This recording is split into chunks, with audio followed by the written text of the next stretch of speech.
Welcome to beginner friends. అందరికీ నమస్కారం.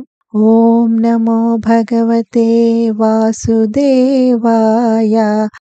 ఓం నమో భగవతే వాసుదేవాయ.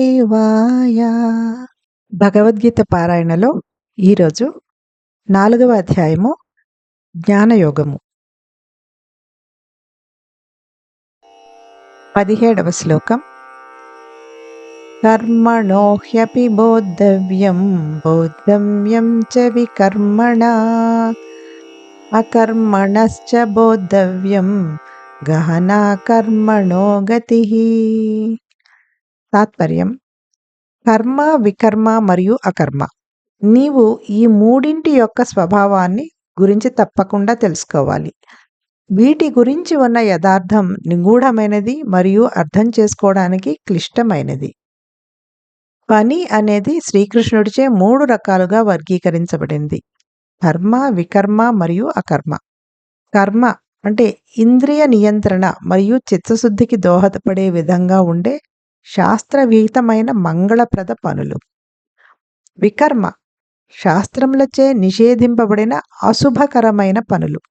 ఇవి హానికారకమైనవి మరియు ఆత్మ అధఃపతనానికి దారితీసేవి. అకర్మ ఫలాసక్తి లేకుండా కేవలం భగవంతుని ప్రీతి కోసం మాత్రమే చేసే పనులు. వీటికి కర్మ ప్రతిక్రియలు ఉండవు మరియు ఇవి జీవాత్మను బంధించవు. Meaning of the shloka is: You must understand the nature of all 3 recommended action, wrong action, and inaction.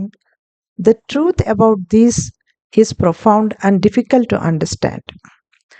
Work has been divided by Sri Krishna into 3 categories: action, that is karma; forbidden action, that is vikarma; and inaction, that is akarma. Action or karma means auspicious actions recommended by the scriptures for regulating the senses and purifying the mind. Forbidden action or vikarma is inauspicious actions prohibited by the scriptures since they are detrimental and result in degradation of the soul. Inaction or akarma means actions that are performed without attachment to the results merely for the pleasure of God.